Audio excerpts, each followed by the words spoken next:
The story of the Matilda II begins not with a need for speed, but with a cold British military doctrine that felt like a relic from a different century. In the mid-1930s, the British Army divided its forces into two extremes: fast cruiser tanks and slow, massively protected infantry tanks. The Matilda II was the ultimate expression of the latter. It was designed to walk alongside marching soldiers at a steady 4 miles per hour, soaking up every shell the enemy could throw at it and clearing a path through wire and trenches with the cold indifference of a moving mountain. When the design first emerged, it looked like nothing else on the battlefield. While German engineers focused on thin, sloped armor and high-velocity engines, the British went for brute thickness. The Matilda II featured a cast armor hull that was 78 mm thick. In 1939, that was nearly double the armor of almost any other tank in existence. It was so thick that the standard German anti-tank weapon of the era, the 37 mm Doorknocker, was completely useless against it, a fact that would soon lead to a wave of genuine panic among the elite divisions of the Wehrmacht. The name Matilda has a bizarre origin. Officially designated the A-12, its prototype was codenamed Matilda because its squat, waddling appearance reminded its creators of a popular cartoon duck. Despite the unthreatening title, the machine was an industrial masterpiece. Every unit was a testament to British craftsmanship, but also a logistical bottleneck. The Matilda was expensive and difficult to build, requiring advanced casting techniques for its turret and hull, which meant Britain could never produce them in the thousands like the Soviets or Americans. One of the most distinctive features of the Matilda II was its extensive use of armored skirts that completely covered the suspension and tracks. These skirts made the Matilda look like a solid block of steel, a queen wearing a heavy, impenetrable gown. However, this design hid a complex heart. Inside, the Matilda was powered by two separate AEC 6-cylinder diesel engines that had to be perfectly synchronized. It was a twin-engine setup that gave the tank its reliability but also made maintenance a nightmare for mechanics in the heat of battle. When World War II erupted in 1939, the Matilda II was the crown jewel of the British Expeditionary Force in France. The reality of the German Blitzkrieg was a shock, but the Matilda was the only weapon that refused to be intimidated. During the retreat to Dunkirk, at the Battle of Arras, a small force of Matildas launched a counterattack that nearly derailed the entire German offensive. They rolled directly into the path of Erwin Rommel's 7th Panzer Division, and for the first time, the Germans realized their anti-tank guns were practically toys. The German crews at Arras watched in horror as their shells hit the Matildas and simply disintegrated. The British tanks kept coming, crushing German guns and driving deep into the enemy rear. Rommel himself admitted his men were on the verge of a psychological collapse because their weapons were useless. It was only by bringing up massive 88 mm anti-aircraft guns and firing them over open sights that the Germans finally halted the British giants. This encounter changed history, as Germany realized they would need much heavier guns to survive. Life inside the Matilda was a test of human endurance for its crew of 4. The interior was a maze of vibrating metal, hot oil, and the deafening roar of the twin engines. Because the tank moved so slowly, the crew was subjected to hours of bone-jarring vibration. There was no internal heating and the ventilation was primitive, meaning the men were constantly breathing a mixture of exhaust fumes and burnt cordite from the gun. It was a cramped, dark world where survival depended entirely on the thickness of the steel surrounding them. The main armament was the 2-pounder 40 mm gun, an excellent anti-tank weapon for the early war years. However, it had one fatal flaw: it had no high-explosive shells.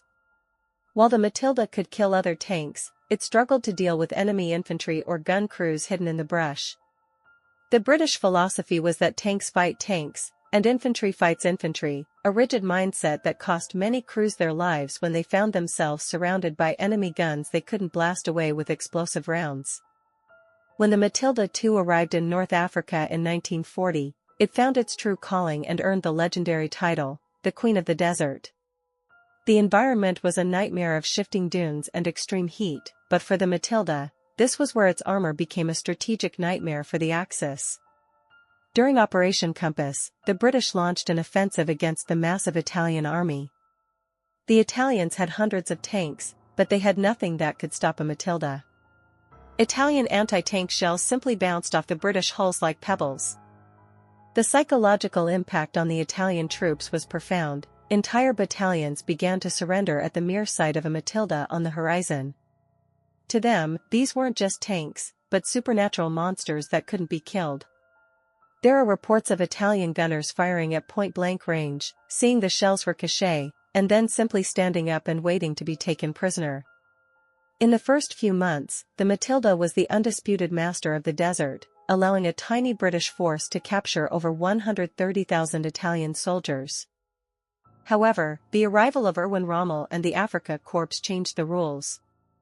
Rommel quickly identified the Matilda's greatest weakness, its agonizingly slow speed. The Matilda could only crawl across the sand at about 8 miles per hour, making it impossible to pursue fast-moving panzers. Rommel began to use lure tactics, where his light tanks would retreat, drawing the slow British Queens into a trap where hidden 88mm guns were waiting. The Queen was still tough, but she was now being hunted by a smarter, faster predator. Life for the crews in the desert was a special kind of hell. The interior of the Matilda, with its thick steel walls and twin diesel engines, acted like a giant solar oven. Temperatures inside could easily reach 130 degrees Fahrenheit. The men were constantly coated in a mixture of sweat, fine sand, and oil. Because the tank lacked high explosive shells, the crews often had to endure hours of terrifying artillery fire, unable to move quickly to cover or blast the enemy gunners away with their own cannons. Maintenance in the desert was an uphill battle against the elements. The fine Sahara sand acted like sandpaper, grinding away at the Matilda's complex suspension and synchronized engines. Mechanics had to work in the open sun, often under fire, to keep the AEC motors running. Despite these hardships, the Matilda proved to be remarkably rugged. If a crew took care of their lady, she would survive hits that would have vaporized any other tank in the theater, making her the most trusted home a British tanker could have. By 1942, the Queen was starting to show her age. The Germans began to deploy the Panzer IV with a long 75mm gun and specialized ammunition that could finally punch through the Matilda's hide. The once invincible fortress was now vulnerable. At the Battle of Gazala, the British lost scores of Matildas to German anti-tank screens. It became clear that armor thickness was no longer enough. The war was moving faster, and the slow pace of the infantry tank was becoming a death sentence on the modern battlefield. Even as she was being outclassed, the Matilda continued to serve in specialized roles. Some were converted into Scorpion mine-clearing tanks, using heavy flails to explode mines in front of the advancing army. Others were used as canal defense lights, using massive searchlights to blind enemy gunners during night attacks. These versions proved that the Matilda's heavy chassis was still valuable, even when its main gun and speed were no longer sufficient for frontline tank-on-tank combat. The era of the Matilda in Africa ended with the victory at El Alamein, but her contribution to saving Egypt had already secured her place in history. She had held the line when Britain was at its weakest, serving as the iron shield of the empire. While the faster and more powerful Sherman would eventually take her place, the veterans of the desert never forgot the Queen. She was a slow, stubborn, and magnificent machine that had taught the Germans their first real lesson in the price of attacking the British Army. When the first shipments of Matilda II tanks arrived in the port of Murmansk in late 1941, the Soviet Union was in a state of absolute desperation.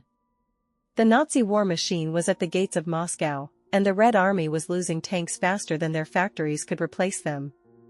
The British Lend-Lease Matildas were welcomed with a mixture of curiosity and hope.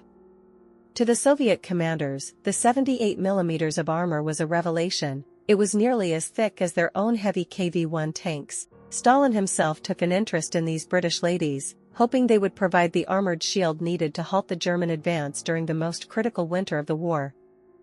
However, the transition from the scorching sands of Africa to the freezing mud of the Russian winter was a brutal shock for the Matilda's design. The most immediate and infuriating problem was the tank's iconic armored skirts. In Russia, these skirts acted like a trap for freezing slush and thick, viscous mud. During the autumn Rasputitsa and the winter freezes, mud would pack tightly behind the skirts and solidify overnight, completely locking the tracks. Soviet crews often found their tanks immobilized not by enemy fire, but by the frozen earth of their own motherland, forcing them to spend hours hacking away at the ice with crowbars. The tracks themselves were another point of intense frustration for the Soviet tankers. The Matilda was designed for firm desert ground or European roads, and its tracks were relatively narrow and smooth. On the icy slopes and deep snow of the Eastern Front, the Matilda had zero traction, sliding around like a 27-ton ice skater. Soviet crews nicknamed the tank the Elegant Lady, but they often cursed her in private for her inability to climb even the slightest incline in winter conditions. To fix this, Soviet engineers often had to weld crude metal grousers or spikes onto the tracks just to give the tank a chance of moving in a straight line. Despite these mobility issues, the Matilda's armor earned the undying respect of the Red Army soldiers. There are incredible after-action reports of Matildas taking dozens of direct hits from German 50mm anti-tank guns and simply refusing to stop. In one famous engagement, a single Matilda reportedly survived over 30 hits from various German calibers and managed to stay in the fight until the enemy ran out of ammunition. For the Soviet infantry, having a Matilda leading the charge meant they had a moving steel fortress that could suppress German machine gun nests while shrugging off almost anything the panzers could throw at it. The interior of the tank was also a source of surprise for the Soviet crews. Compared to the Spartan and often primitive interior of the T-34, the Matilda was a masterpiece of Western ergonomics and build quality. The Soviet tankers appreciated the reliability of the twin AEC diesel engines, which, unlike Soviet engines, were remarkably quiet and didn't vibrate the teeth out of the crews' heads. However, this quality came with a catch. The British engines required high-quality lubricants and refined fuel. In the chaotic logistics of the Eastern Front, using low-grade Soviet oil often led to engine seizures, making the Matilda a high-maintenance guest in a very rough house. One of the most significant complaints from the Soviet side was the 2-pounder gun. While it was adequate for 1941, by 1942 it was struggling against the up-armored German panzers. More importantly, the lack of high-explosive ammunition made the Matilda nearly useless in the Soviet doctrine of infantry support. The Soviets actually attempted to re-gun the Matilda with their own 76mm F-34 cannon, the same gun used in the T-34, to give it the explosive punch it lacked. While the prototype was successful, the complexity of the conversion meant it never went into mass production, and the Matilda remained a tank hunter that couldn't clear a trench. By the Battle of Kursk in 1943, the Matilda was officially obsolete on the Eastern Front. The new German Panthers and Tigers could pick her off from over a mile away, and her thin 40mm gun was now little more than a nuisance to the enemy. The surviving Matildas were gradually moved away from the main front lines and relegated to secondary sectors or used as training vehicles. Despite this, they had played a vital role in the dark days of 1941 and 1942, holding the line when the Soviet tank industry was still in its infancy and providing a much-needed psychological boost to the defenders of Moscow. The legacy of the Matilda in Russia is a complex one.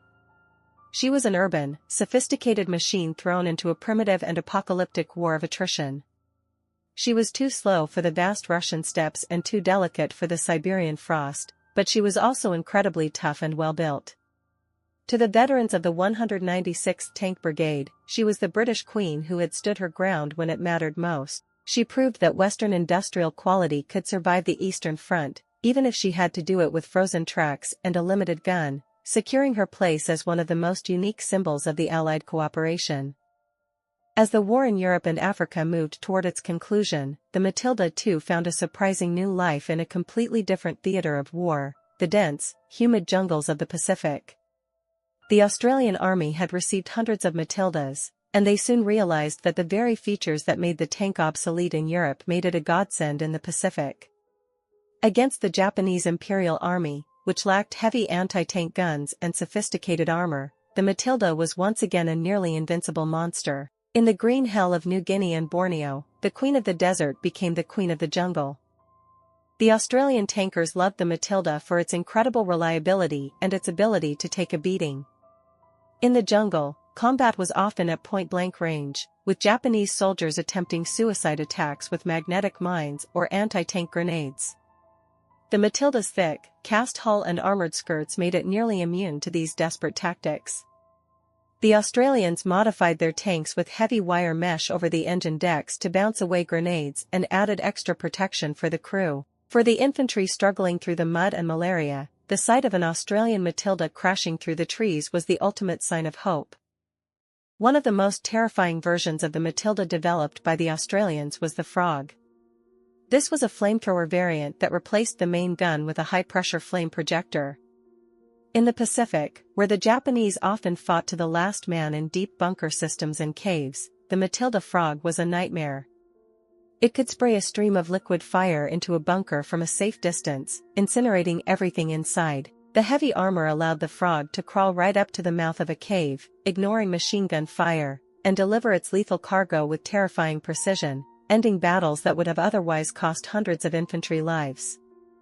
The slow speed of the Matilda, which had been a fatal flaw in the open desert, was no longer a problem in the thick brush of the Pacific Islands. You couldn't move faster than a few miles per hour through the jungle anyway, so the Matilda's pace was perfectly synced with the advancing infantry. The Australians also used the Matilda as a mobile shield for their engineers, who would follow behind the tank to clear mines and build roads. It was a perfect marriage of a slow, tough machine and a slow, tough environment, proving that the infantry tank concept was still valid in the right conditions. By 1945, the Matilda II was the only British tank that had remained in continuous frontline service from the first day of the war to the last. While the legendary Shermans and T-34s had seen more action, the Matilda had a longevity that few other designs could match. She had fought in the forests of France, the sands of Libya, the snows of Russia, and the jungles of Borneo. She was a survivor, a machine that had been designed for a war that didn't happen, but adapted to every nightmare that did. She was the iron bridge between the old-fashioned military thinking of the 1930s and the high-tech reality of 1945. When the war finally ended, the Matilda was quickly retired from active service. The world was moving into the jet age and the era of the main battle tank, and there was no longer a place for a 15-mile-per-hour infantry tank with a 40mm gun. Most were scrapped, their high-quality steel melted down to rebuild the shattered cities of Europe and Asia. In Australia, some were given to farmers to be used as bulldozers or tractors, their powerful diesel engines continuing to work the land long after the guns had gone silent. It was a humble end for a machine that had once been the most feared sight on the battlefield. Today, the Matilda II is a prized centerpiece in military museums around the world. Standing next to one, you can feel the incredible mass and the quality of the construction that earned it its reputation. It doesn't have the sleek lines of a panther or the aggressive stance of a tiger. Instead, it looks like a solid, dependable tool of war. It is a reminder of a time when the British Empire believed in the power of slow, steady endurance. To see a restored Matilda running today is to hear the distinctive, synchronized thrum of its twin AEC engines, a sound that once brought terror to Italian garrisons and hope to besieged British troops. The final analysis of the Matilda II is one of a specialist that exceeded all expectations. She was never the fastest or the most powerful, but she was exactly what Britain needed in its darkest hour, a wall that wouldn't break. She taught the Allies the importance of heavy armor and taught the Germans that their Blitzkrieg could be stopped by a stubborn enough opponent. The Queen of the Desert remains an icon of armored history, a slow, iron lady who walked through fire and ice to ensure that the light of the Western world would not be extinguished.